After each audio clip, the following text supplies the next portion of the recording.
Masi phongki ba tungan ba pausi singamadi social media dagi lokal ba pausing ge update bijari ahan bada moroi ba pau Myanmar gi cookie refugee singna Manipur gi cookie job militant singna taliba demand singda sungsoi soidana yauksil lagani haibagi video sing social media da viral oikre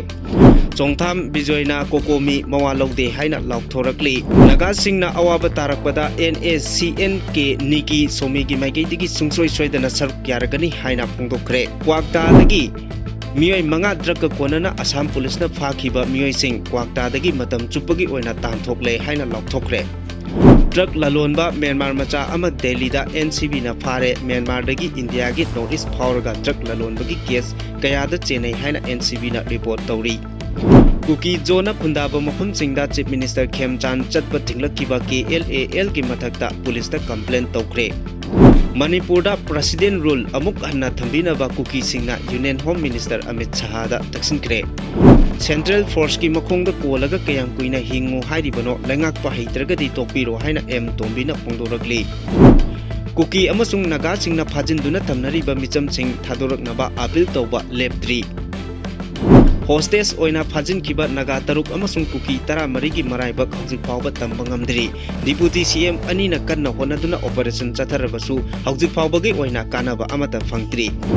Cyclist Ron film gi social media update ka loinana India lengaki aronba agenda oigani haina kokomina phongdoragli Cookie manungi international isuna ngapi gani internet isuna maram oiraga thado church leader sing adu cookie militant sing na hatkibani haina liangmai unena phungdurakli Class 9 gi mahiroi sing July amadagi sungsoi soidana lol ahum tamba hauragani Narco terrorist sing control tawba ngamdraba Chief Minister resign tawgadabani haina CPI gi maikei digi demand tawkre Lupa karor kunsa taruk henbagi drug manghankre Koktruk tagi lanjen aduna masa ki mayumda hanjinduna leiba hauраklaba singi phibam CM Khemchan haktengnana yengsinkre ima leiba nungsirabadi thawai kathokpa ngambagi thawna leigadabani haina RK Megain phongdokre Bharat amasung European Union ga yanakhiba free trade agreement sing kumang sauksinba ngamlagani haibagi thajaba lei haina PM Narendra Modi na phongdokre May 18 da Putin China da chatgadori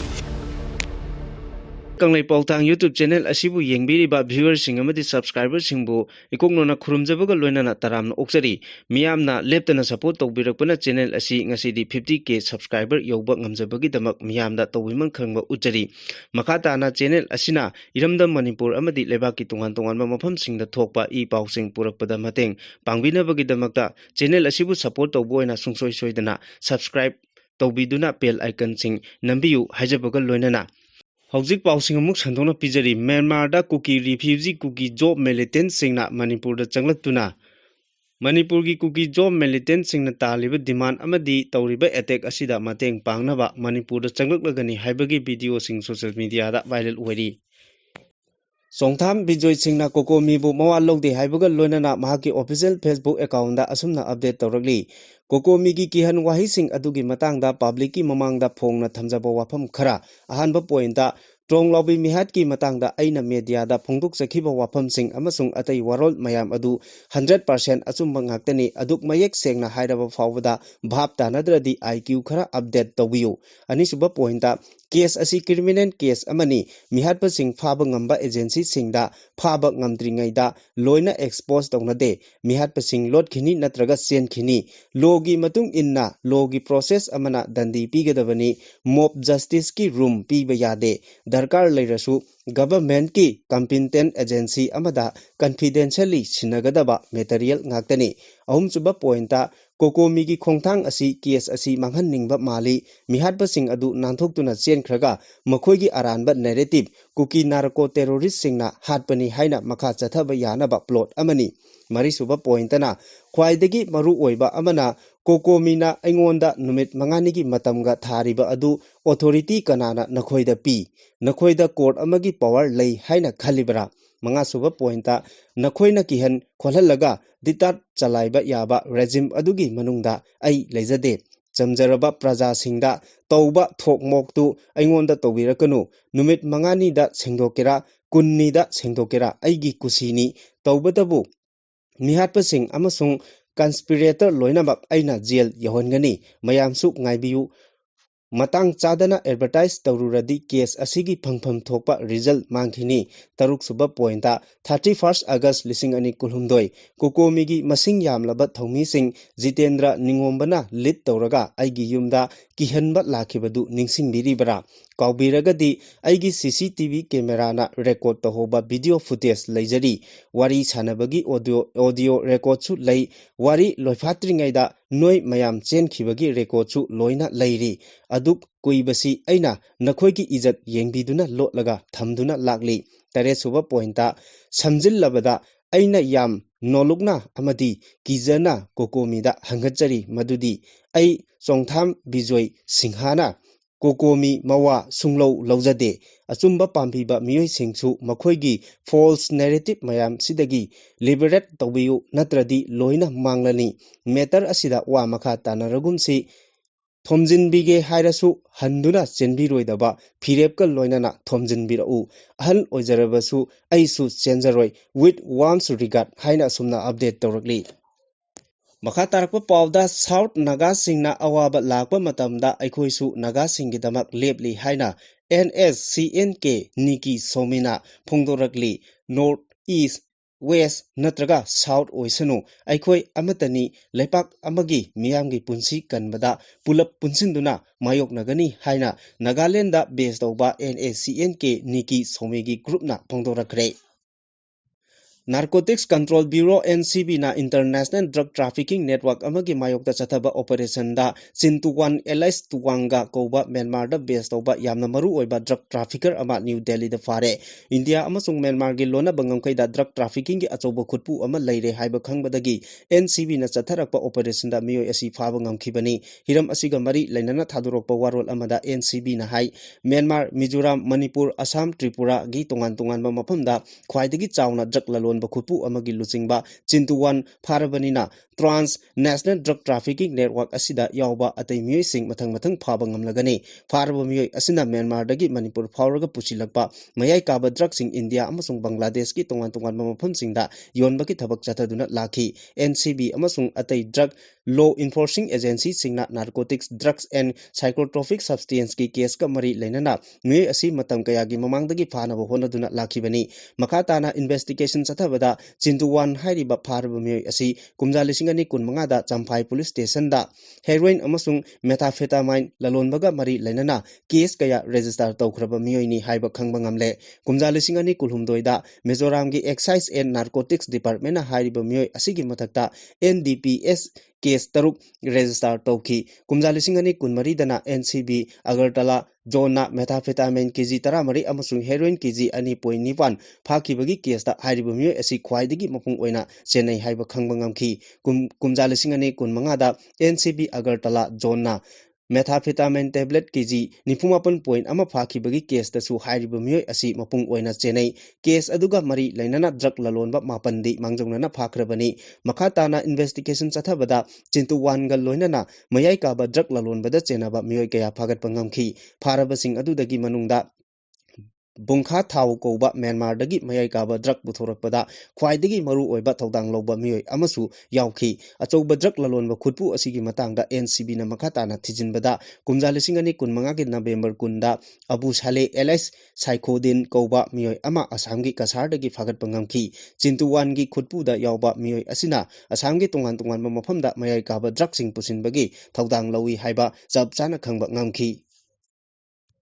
Chief Minister Yumnam Khemchan singna Kuki Jo singna khundariba mapung oina Churachandpur amasung atai district singda chatnaba thaurangliba asida akanba mongda threat ka loinana athingba pirakiba Kuki militant group Kuki Liberation Army led khulun KLAL gi mathakta foreman complaint ama Manipur gi Director General of Police da file tawkhre hari Chief Minister Khemchan na tha asigi taramanga da Churachandpur district da chatkani haina thauranglambani adubu Kuki militant yauna Kuki Jo CSO singna akanba mongda threat single loinana athingba sing thamlakhibadagi Chief Minister gi Churachandpur khongchat yaithoktuna lakhibani mayanglam Bobby Maitena Manipur gi DGP da thaba complaint adugi matung inna KLAL bu maral siraduna hariba Kuki militant group asi state asida lairiba community singi yeknabani militant group asina thokiba statement aduna Maite Maitai amasung Kuki community singi marakta hena yeknaba pokhanbani Kanglok Masel nungsi chanana leminaba amadi nation asigi social fabric sing thugaibani hairaduna DGP Manipurda mari leinaba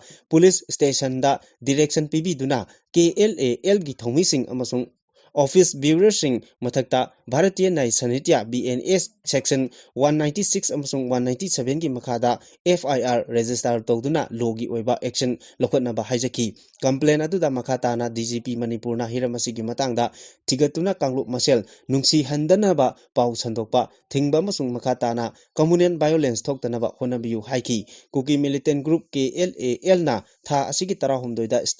statement ama thoktuna karigumba chief minister na Kuki jo singna khundari ba mafam singda laktuna changlaktuna makhatana tension kuangna ba hona biganu haina akan ba wafam sing thamlakhi ba galona outfit asina kumjali singani kulhumdoi gi me ahumdagi maitai amasung Kuki singi marakta thorakliba ethnic violence asidagi maitai majority area singda Kuki jo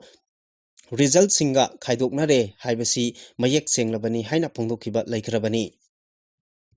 Kayam Kuina Central Force ki Makong Kolaga Hingu Haribano Central Government Amadi State Government Asina Lopam Tokpa Todang Laudana Kumhei Gumna Yengduna Ladiba Asina Karigi Kayam Kuina Terrorist Tengnabada Aikoi Masel Hatokna Hanga Doribano Lengak Pahaitragadi Tokpiro Haina Sibasena Manipur State Unit ki President Dr. M. Tombina Pongdorakli Infalgi Babu Parada Leiba Party ki Office da Nauna Party Asida Changlakhraba Myoy Sing Okpagi Thoramda Wapamasi Paumi Singda M. Tombina Makatana Kibani Mahakna Hai Manipur da Thokliba Irang Asigi Matungda Manipur Democratic Alliance NDA gi convener ama oina mifam ahumlak pangthokre Manipur gi CM unare governor ga su unaduna wari watai chanakre memorandum kaya ama pisinkhre adubu ngasi phawbada Manipur da Thokliba Irang asigi matangda solution amata puraknaba honaba ude aikoi asi kayam tona kayam kuina Central Force ki makhong konduna hingkho haidibano center amasung state government na pakum piu aikoi India ke citizen natrabara hainasu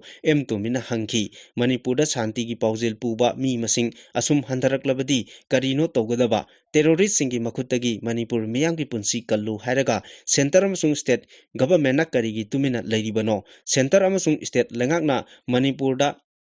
Thokleba lal asi losinaba honabada lophum thokpa thodang adu laude haibasi miyamna loina khangnarabani Manipur da Thokleba Maitai Kuki conflict ki matungda Tangkol Naga singa amuk Kuki singa hana sunabagi thabak sing chatharagli masida yum kaya mai thakre mihat mipun kaya chathakre adubu ngasi phawba terrorist sing adu phaduna aingi oiba dandi piba laitri nakal animakta Kuki na Naga gi mi pharaga Naga na Kuki gi mi pharaga solution purakpa ngamloi hena irang chakthorokpa haibadu ohelakani makhataba Fataba hingsa ki thokdok sing thoraklabadi state government na daida pumba pugadabani haiba wafam su phongdokhi Tha asigi tara humdoida Kangpokpi district ki IT road ta leiba Kojim Khulmayada militant singna attack tawduna church leader yauna driver ama hatkhiba amasung miyoi mangana aso open nanghankhiba thodok adugi matung tarakpada khosauna raba Kuki amasung Naga singna Kangpokpi gi leilon Kuki khulda Naga Kunrom Naga ki miyoi kunrom Kuki singna phajinduna thamkiba amadi Senapati district tana Naga singna Kuki khunja sing phajinduna thamkraba tungda Kuki amasung Naga community gi church leader sing yauna civil society organization amadi security force anigi marakta akanba pressure singna maram oiraga hawjik phawbada phajinduna thamleba Kuki amasung Naga civilian kunchanipan tekta kaidana thadorakle haina phongdokli community animaki phajinduna thamluriba civilian kunchanipan asi CSO singa representative sing state government amasung security agency singna kanna honabadagi thadorakhibani makhatana phajinduna thamliba civilian thadoraknaba hariba joint body sing asina hojiksu akanba mongda appeal tawba leptri Thadok Church ki leader ahum hatkhiba thodok matung Kuki amasung Naga animakki kangbu singna hostage oina phajinkhiba Naga taruk amasung Kuki taramari gi maraibak hawjiksu tamba ngamdaba phibamda leiri imung manunggi maikei dagidi phajinkhiba Naga taruk adu kudongthiba nanglamlagani haibagi chauna thajaba leire nakal animakta hostage oina phajinduna thamnaribagi matangda lengak asigi deputy chief minister Losi Dikho amasung Nemcha Kipgen anina mapung oiba daita lawduna church ki leader civil society organization Organization, Indian Army, Police amasung Central Intelligence yauna Kanglup animaki mihut singal loinana phajinduna lariba sing asi thadoraknaba yamna kanna negotiation chathabagi thorang singsu chathari adubu hojik phawbagi oina positive result amata phangba ngamdri leikhai tadana lariba phibam asina maram oiraga thangja numita security force na kuki military ni chingnaba singna phajinduna thamkraba nagagi miyoi taruk adu phangnaba Kangpokpi district ki tongan ba mafam singda paksana operation chathaki adubu langla langjin amata hojik phawbagi oina phangba laitri Deputy Chief Minister Losi Dikhona haikibada hojik phawba waroisin purakpa ngamdana lariba crisis asigi matangda church ki leader single loinana nakal animakta convince tawnaba phanakan honari phakiba miyoi sing adu soidana halakani kuki community ki phakiba miyoi taramari adusu asoi angam yaudana hojik lairi misam miyam ki punsi amata awaphamda tahaloidabani haiki adum oinamak issue asigi matangda Deputy Chief Minister Nemchak Kipgen gi maikidegidi comment amata phongdorokpa laitri Makha tarakpada cyclist Rohan film gi social media update ta asumna hairi nang vote leptoisi paisa kayam leirage ai drug lalonde thika to hogde kana gumbagi maming sizinaraga pochai huran hogde project su tana hogde aduna ngamjaba ising khuya pithak jaraga miyamgi seba hoge khali ai kanamata hullaga ngangbagi itik su leijade miyamna adum khanglakani aina hojik IDP ichil inaw amadi differently able khara thabak pijari semit loan sengotjari khangningba leirasu thonglauna hangdokjari lakbiyu hangbiyu punna sumin nomin najariba kharasi political agenda kharagi lambida kakpige khanbiganu haina update tawri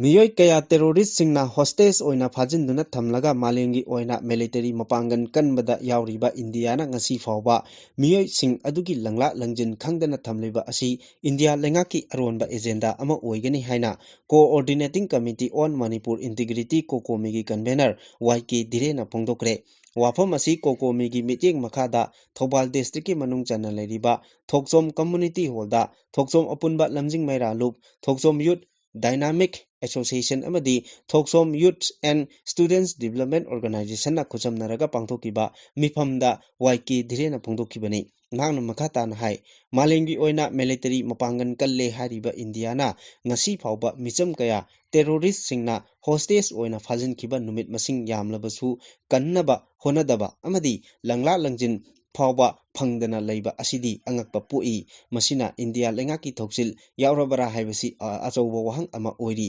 maitai naga kuki ahum thokna chana handuna khaidok handuna Manipur asi loisinaba honari proxy army sizinare haribasi kakpa yaroridaba wafamni adubu miyangi kholau tadana leiba haibasi India gi oina lengak Manipur ki lengak asibu muthatnaba honare haiba mayek sengle masida sunatana miyamna proxy war gi mayokta lepa asidasu khaibung tana handuna thugainaba honarakli asigomba kaya asi thengnanaba aikoi wakal khantaraga punsinba matam oire yeknaba kanano haiba khangna thengnaminarasi haiki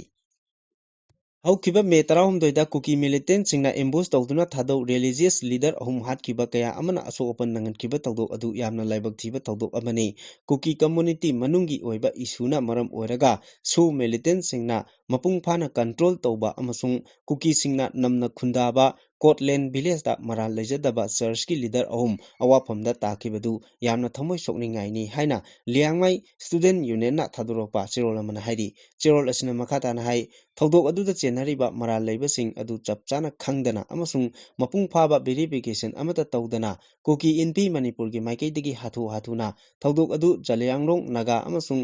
NSCNIM na chathakibani haina maral sirakliba adubusu yaningdaba phongdorakli naga singi paripuri gi lamda khundariba illegal kuki migrant ama oiriba leilon wifi gi group singna thawdok thokpa numit me 13 gi ayupung Tara taba matamda maral leitaba naga civilian sing adu phakibani makoina pharaga pukiba naga civilian sing adu hojiksu mafam khangdana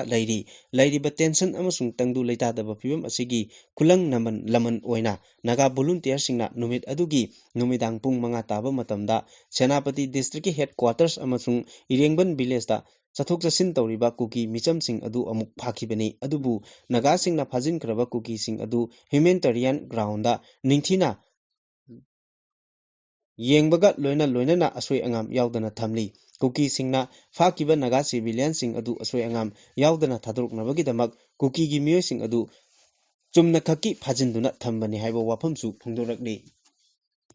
ngarang khabida leiba CPI Konthojam Local Council da famkiba local executive mifamna Manipurda narco terrorist singna mihat mipun yauna kahenba thawong kaya satharakliba asi Chief Minister Waikem Chana control tawba ngamdrabadi CM Chokri confirm thokte khudakta resign tawgadabani haina dabi tawkre haina local council asina thadoropa Chirol asina phongdorakli Chirol asigi makha tarakpada haukiba sahi lisingani kulumdoigi me ahumdagi illegal narco terrorist singna Churachandpurda Sahi cha kaya khundaduna laireklaba maitai singi yum mai thaba amasung mihat mipun chathaba horakpadagi Manipurda ka hena tangdu leitadaba awaba pibum ama mayoknaduna lakhibani thodok aduna maram oiraga miyoi lising hunphu hena Lanjen aduna amasung miyoi cha kaya na punsi longkre amasung sahi ahum chupna national highway singda terrorist sing aduna thingduna maitai singwu chatpa yahandana thamli Englishing anu kuntaruktagi hauraga aduwaida khara shanti orammi haina khalubani adubu terrorist singi lal asi loisinba ngamdre makoidi maitai khaktanatana naga ichil inaw singdasu landabagi thabak chathari ukhurlam sung kamjong district na singba mapamda landaduna tangkul community gi khul kayagi yum masing khangdana mai thakre miyoi kungi mathakta hatkre naga community na tawba malanba thadogi religious person pastor tamchina hatok bikre masina maram oiraga narco terrorist militant sing aduna misam kaya kidnap tawkre madugi pakhum oina naga sing oiramgadra singnaba singnasu kuki gi misam sing kidnap tawbagi thabak chathaduna miyoi kaya numit kaya ni fajinduna thamnari fajin khraba miyoi kaya hatpagi paw mipaibasu hatkigadra haibagi mipaibasu phaunari masidi malengi tamthiraba terrorist singna mibu mangakaklaga thagalakhiba aduga chap manare haiba wafamsu phongdokhi Englishing ani kulumdoigi me ahumdagi hauna Manipurda thokliba irang asina maram oiduna Imphal West District ki manung chana leiba Kauktruktagi lanjena duna leirakhiba miyoising amuk hanna mayum chaduna leiba horaklaba singi haujik oiriba phibam sing Manipur ki Chief Minister Waikem Chana yengsinkhre Chief Minister gi yengsin khongchat atuda Sekmai AC ki MLA Haikam Dingo amasung Thanga AC ki MLA Tongbram Robindro amadi lenga ki official singsu saruk yakhi khongchat aduda haujik khunja singna thengnariba kudongchadaba sing Chief Minister gi mafamda paudam ki Chief Minister Waikem Chana khunja singa haktengrana unaduna wari charaba matungda phongdokibada Pradhan Mantri Awas Yojana scheme gi makada yum chanabagi senpam oina lupa lakh ama makhai ngapigani ama lising kuntra phangadaba adugi matakta Union Home Ministry dagi lupa lakh ama lising humbudra punna lupa lakh hum phangalagani masida award apa lairebasu Sekmai Kendra gi MLA Haikam Dingo gi kuthangda pangba yama mateng pangnaba honagani loinana mari leinaba Bharat lenga ki ministry da CE duna lanjenarurabadagi haujik khunda leitaba horaklaba khunja singi damakta yum chanaba amadi makhata na piba yaba tengbang sing adu lengakna pinabasu honagani hainasu Chief Minister na phongdokhi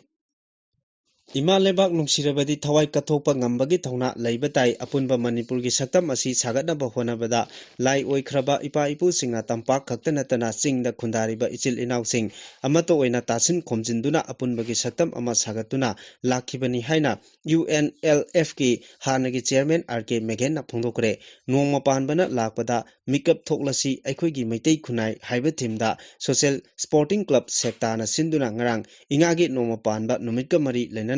Lining Tau Asangba Ipagi Sanglelda Pangthukiba Mifamga Mari Lenana RK Megena Wafamasi Pongdokladuna Makatana Hai Tampak Lamda Kundariba Maitei Sing Asi Sahi Sa Kayagi Mamangdagi Singdagi Kumtharakuna Tampakta Kundabagi Wari Ladibani Matam Aduda Tampaki Mafam Sing Asi Ising Tungba Pat Oina Lainarami Matamgi Matung Inna Mayamna Kundaba Horakpadagi Mafam Asi Kangfal Oikibani Hainei Matam Adudi Hauna Nongpok Nongchup Awang Amasung Kharamdagi Kumtharaktuna Tongan Tonganba Chanabi Kaya Semkiba Saktam Amani Ngasi Aikoina Uriba Manipur Lamdam Asigi Civilization Asisu Ngasi Ngarang Semlakiba Nate Sahi Lising Kaya Changna Semlakiba Civilization Amani Civilization Asi Kaihendana Aikoigi Ipaipu Singna Ngak Chelaga Thamlambani Haibasi Aikoina Kaidongaida Kawroidabani Ipa Ipu Singna Semgat Piramba Civilization Asigi Mangalna Ngasi Malemgi Mamangda Aikoina Aikoigi Identity Masak Takpa Ngamlibani Laibak Tibadi Ngasi Aikoigi Iramdam Asi Machet Tana Thugairaktuna Lekha Tarakliba Asi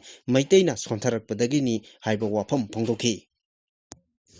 Maka tarakpada Nagaland Police Headquarters ki miyeng makada state level police station singi disposal committee singna state adugi tungan ba police jurisdiction singi manungdagi haukiba tha khara asigi mamangda phagalakiba lupa karor kunthra taruk point yankai taret ki mamal oigadaba yamlaba drug sing ngarang mai thaduna mangankhre hariba drug sing asi illegal drug trafficking operation gi manungchanna phagalakibani Sahi asigi July amadagi hongna class 9 gi mahiroi singda lol ahum sungsoi soidana tamanba horagani haina Central Board of Secondary Education CBSE na lauthokre adum oinamak class 10 gi oina ahum suba lol adugi damak board ki exam tawroi hari CBSE na thokiba notification adugi matung ina National Education Policy lisingani kun amasung National Curriculum Framework for School Education NCFSE lisingani kulhumdoiga chanagadaba mongda thorang asi lokalakpani nowna semdoklaba thausil asigi makhada mahiroi singna lol ahum tangai fadana tamba horagani masigi manungda lol anidi India gi native language oigani ahum suba lol adusu class 10 gi board examination da yawroi mahiroi singda mahi masin tambagi ahenba polum pidanaba amasung anoba lol tamnanabagi khudongchaba phanganba oina thorang asi lokalakpani ahum suba lol adu board na exam lobagi mahuta mari lenaba school singna international evaluation tawraga mark pigani ngapigani internal evaluation tawraga mark pigani school na piba mark adu CBSE gi certificate ta yawgani CBSE na piba lol singi manungdagi school singna apamba lol ahum khanba yagani adubu lol anidi India manungda ngangnariba lol oigadabani ahum suba lol adu foreign language oina khanbada akaiba leite haina phongdorakli Makha tarakpa pawda church ki lusingba ahum hat khibaga loinana matung tarakpada hingsa gi thogdok kaya thokhibaga loinana Kuki Women's Organization for Human Rights na Manipurda amuk hana president rule amuk hana thambiyu haina Union Home Minister Amit Shah da taksinkhre Churachandpurda miyam gi achoba rally ama chatkhraба tungda organization asina Union Home Minister da memorandum ama pisinduna state asida amuk hana president rules thambiyu haina taksinkhibani NSCNIM amadi masiga chatminariba group singna Kuki Job Fruki mathakta chatharakli bathong yaningdaba phongdokladuna Kuki gi organization asina makhatana hai khungang kaya da leptana attack chatharakpana misam miyam pungning leitana hingba ngamnadre law and order gi phibam mapung phana ngakpaga loinana miyamna lengakta thamba thajaba hanjin hanabagi pandamda amuk hana president rule thambagi tangai fadaba lei khudong thiningai oiba mafam singda security kangkhat handuna misam miyam gi punsi amadi lanthum ngak chenaba thorang lokhat piu haina lup asina taksinki church ki lusingba hum hatkibagi matangda awangba thaki investigation chathabiu haina taksilladuna ZUFK amadi NSCNIM gi mathakta lengakna matik chaba thabak lokhatuna Kuki Jogi area da ingtapa pibam lehengadabani chu haina phongdokhi